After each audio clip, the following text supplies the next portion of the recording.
Hey everyone, this is the Let's Pop Art podcast where we explore the ever-changing world of art, digital art, design, content creation, and more. Just a little tidbit before we get started. The podcast has been created for entertainment and educational purposes only, and nothing in the content should be taken as investment advice. For more information, see the full disclaimer at www.letspopart.com.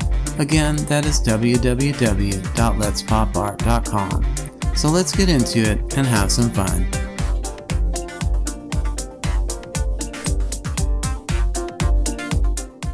Okay, so let's get into it. Technology has and is changing the way art is being created. Art is being created digitally now at a growing pace and is definitely getting recognized. But at the same time, there seems to be a phenomenal amount of art being created in the physical world. Also, art being created in the digital world is entering the physical world, and art being created in the physical world is entering the digital world. It is all quite fascinating. But what we have been calling digital art really falls into the category of new media art, which our research shows has been around since the 1990s. Simply put, as the internet unfolded in the 1990s, so did new media art right alongside it. And what has been unfolding in relation to digital art in the last few years is really just the evolution of new media art. Again, it is fascinating and constantly evolving. Speaking of art evolving, now artificial intelligence is slowly entering the arena. So as we head into the future of art, it is going to be a very fun and interesting ride. And it is probably safe to say there is going to be some pushback and criticism that will take place as well. But if you study art history, even on a simple level, it is mind-boggling when it comes to criticism and what artists have endured. But when it comes to art, for some reason, the art itself seems to win out in the long run. So we dove in a bit deeper and did some research in relation to art movements. And remember, we are not trying to be art history experts here. We are just art enthusiasts who have a passion for art and what is unfolding and evolving in the world of art today. But we thought it would be interesting to go back into art history and see what we could discover. So we did research about art movements starting from the late 18th century all the way to the present. As we went through these movements, they all came with their critics, but we won't get into that. So here are the art movements we chose from our research. So the first movement is Romanticism, which emerged in Europe. The time period was from the late 18th to mid-19th century. The interesting thing about this movement was it wasn't just an art movement. It was considered an intellectual movement that consisted of art, music, and literary works of art. The thing that is quite amazing about the Romanticism movement is it feels a bit like what is happening today with blockchain technology and non-fungible tokens, NFTs. How people are creating NFTs from art, digital art, music, literary works of art, and more. Right from the start, this was unexpected. It was peculiar to find a connection so fast from the past to the present. But again, the real interesting thing is that the technology of photography entered into the world of art during this time period and movement, and is still playing a role in how art is evolving today. It shows that technology is powerful and can be around for a long time. We also feel it shows us that you should never underestimate emerging technologies, because they can not only win the day, but win the century or centuries. The next movement is Impressionism. This movement emerged again in France. The time period was the late 19th century. In this movement, Impressionist artists started painting outdoors, capturing the atmosphere, including light and color. And again, photography played a role in the Impressionist movement. The next movement is Fauvism. The time period was the early 20th century, and the movement emerged in France. The focus of this movement was simplified forms, vibrant bright colors, and spontaneous brushstrokes. Henri Matisse was the most famous artist of this movement. He has been called the master of Fauvism and the father of Fauvism. The next movement is Impressionism. The time period was the early 20th century. Some of the defining characteristics of the movement was focused on capturing emotions, feelings, bold strokes, and vivid colors. This movement spanned across other art forms besides painting, including architecture, theater, music, literature, and visual arts. Again, doesn't that start to remind you of what is happening in the world of art today? The next movement is Cubism. The time period was the early 20th century. Cubism was considered radical at the time. The art world at the time had never seen anything quite like it. In Cubism, geometric shapes like cubes, cylinders, pyramids, spheres, and cones were used by artists like Pablo Picasso and Georges Braque. Cubism did not emerge all at once. There were phases.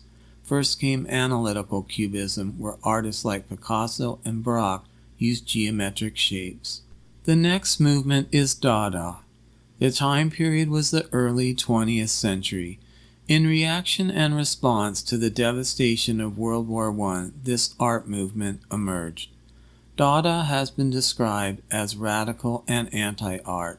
Some of the characteristics of Dada art included irrationalism, spontaneity, whimsy, humor, emotional reaction, and artistic freedom. Dada artists used discarded objects, made collages, and photo montages. They were trying to break new ground and create a different kind of art. The Dada art movement embraced artistic freedom and was considered a revolutionary art movement. The next movement is Surrealism. The time period was from the late 1910s, but the interesting thing is there was a lot of conflicting information on when it ended. Some of the information we found said it ended by 1930, and some even said later than that. The Surrealism art movement was cultural in nature and developed in Europe after World War II. The characteristics of Surrealism included strange images or symbolic images. Surrealist artists created works of art that were dreamlike and dealt with subject matter that was considered taboo at the time. Some of the art was considered illogical and even absurd.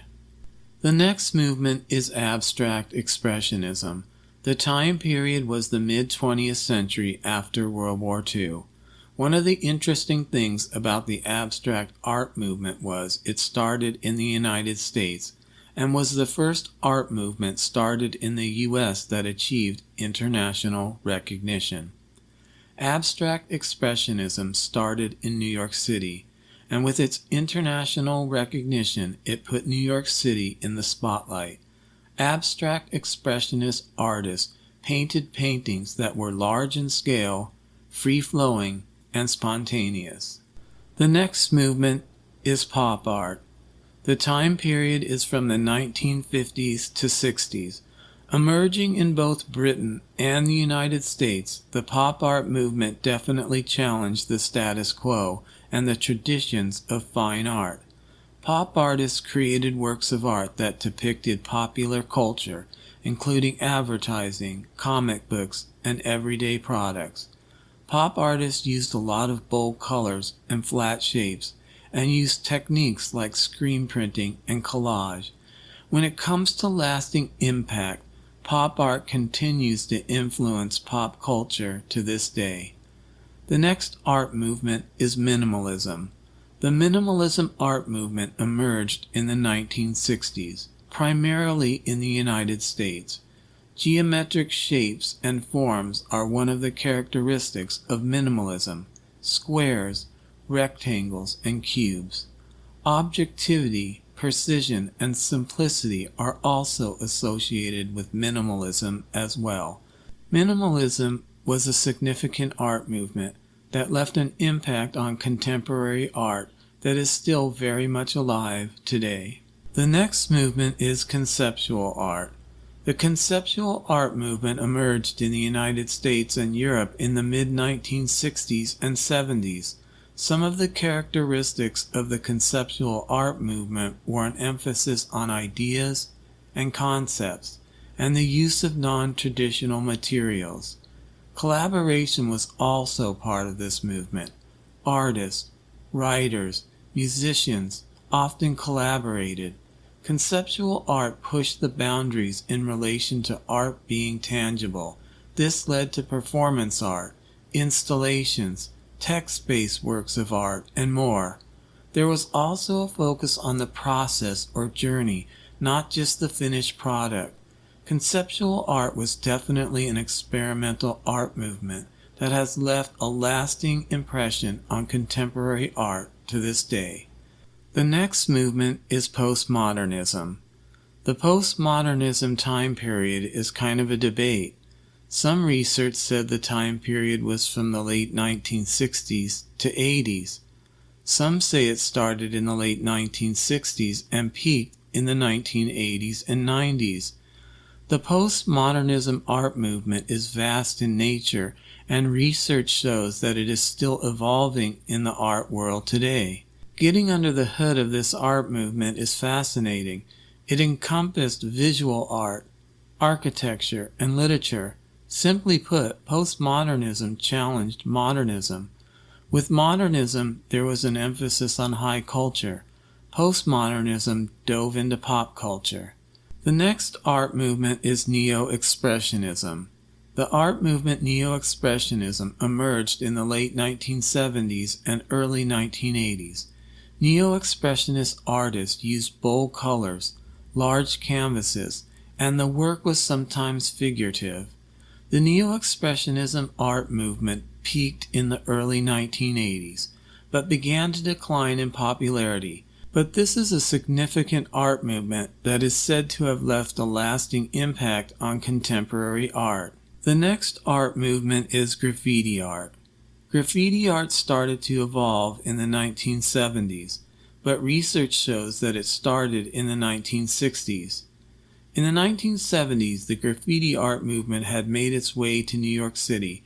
Young people started using spray paint, marker pens, and other tools and materials to paint on subway cars, buildings, and bridges, and we can safely say they were challenging the status quo. By the 1980s, graffiti art gained steam and was recognized on a wider scale. As of today, graffiti art is global. Some may even say it is a phenomenon. The next movement is street art.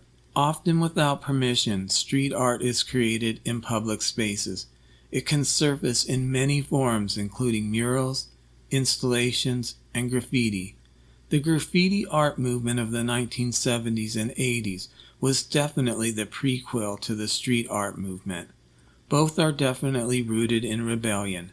But by the 1990s, street art had evolved and artists were using a wide range of techniques and materials. The art form was becoming sophisticated and diverse, and also started addressing a lot of issues going on in the world. By the 2000s, street art had become a global phenomenon. Some street artists became well known on the global stage, and their artwork was exhibited around the world in museums and galleries. When it comes to social and political issues, street art has been used to raise awareness. Street art as an art form is continually evolving. The next movement is new media art. The new media art movement emerged in the late 20th century, also known as digital art. As digital technologies and the internet began to evolve, so did new media art. Like other art movements, new media art is pushing the boundaries of what art is. Technology and software are playing a key role when it comes to the creation of new media art. Video and video art are also associated with new media art. New media artists can also distribute their art online. New media art is evolving and technology is advancing. As technology continues to advance, it seems logical that new media art or digital art will continue to influence contemporary art. As we have come to the end of the road when it comes to discussing art movements, you might be curious why we did this. Well, it was a journey for us to do it, and we learned a lot, that is for sure. But we are hoping that people will connect with it in many different ways. We hope different people or companies will connect or be influenced by whatever movement sparks an interest in them. The art movements that we covered span the course of a lot of years.